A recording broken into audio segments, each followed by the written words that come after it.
Şimdi havaların soğumasıyla beraber kış aylarında görülen üst solunum yolu enfeksiyonlarına dair enfeksiyonların sıklığı artıyor tabii doğal olarak. Bunun temelde sebebi insanların daha çok iç içe yaşamalarından kaynaklanıyor bir noktada. Şimdi çok sık bilinen bir yanlış var. Soğuğun direkt insanları hasta ettiği üzerine. Halbuki sebep aslına bakarsanız direkt soğuk değil. Soğuğun kendisi herhangi bir mikrop üretmiyor. Orada olan şey şu aslına bakarsanız. Kişiler soğuklar başlayınca soğuktan kaçınmak için iç içe daha toplu halde yaşamaya başlıyorlar.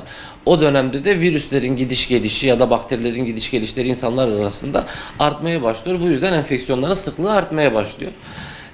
Haliyle şimdi bu açıdan baktığımızda hijyenimize önem verdiğimiz zaman enfeksiyonlara yakalanma riskimiz bu noktada azalır. Griptir, nezledir, hatta Covid gibi son zamanlarda olan hastalıklardır. Temas izolasyonunu sağladığımız zaman genellikle bu tip hastalıklardan korunmuş oluyoruz. Önemli olan basamaklarda bir tanesi bu. İkincisi, kişinin genellikle bağışıklık sisteminin zayıflamış olmasından ötürü bu tip hastalıklar daha sık insanların başına geliyor. Bunun için de yapacağımız şey aslına bakarsanız bağışıklık sistemimize daha çok önem göstermek. Yani bizim şu anki yaşam standartlarımız işte hayat kalitemiz biraz buna el vermiyor. Sedanter yaşamdayız. Böyle daha çok oturarak bir yaşam tarzı sergiliyoruz. Çok fazla bir hareket yok yaşam tarzımızda. Ondan sonra almış olduğumuz gıdalar genellikle biraz daha besinleri daha düşük oluyor. İşte hormonlu olabiliyor. Ondan sonra içtiğimiz su genellikle sıkıntı olabiliyor. Bulunduğumuz şehirde hava kirliliği olmuş olabiliyor. Bunların hepsi bir noktada birleşip insanın genel bir vücut sağlığında düşüş, bir bağışıklık sisteminde düşüşe sebebiyet verebilir. Bunları işte biraz bertaraf etmek lazım. Bunun için işte yediğimiz şeylere daha çok dikkat etmek lazım. Hormonlu olmamasına dikkat etmek lazım. Besin içeriğinin yüksek olmasına dikkat etmek lazım. Bazı durumlarda besin içeriği yüksek başka gıda takviyeleri kullanmak insana fayda sağlayabilir. Onun dışında almış olduğumuz sıvının kaliteli olması çok önemli bu noktada. Yani biraz daha kaliteli mineralden yoğun su tükettiğimiz zaman o da bağışıklık sistemimize iyi geliyor. Hava içinde işte bunun içinde nasıl yapılır bilmiyorum ama hava kirliliği ne yazık ki çok yüksek düzeyde. İşte haftada bir ya da işte 15 günde bir en azından böyle temiz hava alabileceğimiz bir yer olsa o bile en azından az da olsa fayda sağlayabiliyor.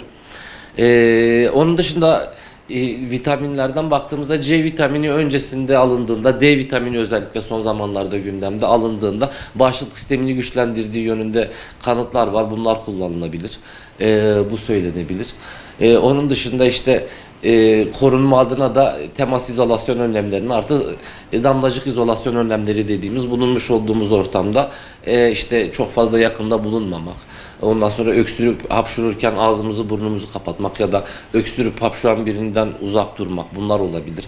Ortama girip çıktığımız zaman ellerimizi temiz yıkadığımız zaman bu zaten geçişlerin %50-60'ına mani oluyor. Bunu aklımızda tutabiliriz. Aklıma gelenler bunlar. Hocam geçişlerde en çok etkilenen yaş grupları nelerdir? Geçişlerde çocuklarda çok etkilenme olur ve yaşlılarda özellikle geçiş olduğu zaman ağır seyirli olabiliyor. Çocuk grubu hastalar genellikle iç içe yaşadıklarından ötürü işte okullarda olsun, kreşlerde olsun bunlardan ötürü onlar daha yoğunlukla risk altındadırlar. Onlar da evlere taşırlar. Onlar evlere taşıdığı zaman da büyükler özellikle yaşlılar yaşlı gruba bulaştığı zaman da onlarda açıkçası ölüm riski olabiliyor. Ölüm riskine kadar gidebiliyor. Bunlara dikkat etmek lazım. Yani mevsimsel sebze ve meyvelerin sıklıkla tüketilmesi fayda sağlayabilir. Özellikle dediğimiz gibi hormonlu olmaması bizim için önemli. Onun dışında işte gıda takviyesi yüksek olan içerikler olabilir. Onlar kullanılabilir. Özellikle el hijyenine ve izolasyon önlemlerine dikkat ettiğimiz zaman ve bağışıklık sistemimizi birazcık daha diri tuttuğumuz zaman enfeksiyon riskimiz azalacaktır. Bunu eklemek istiyorum.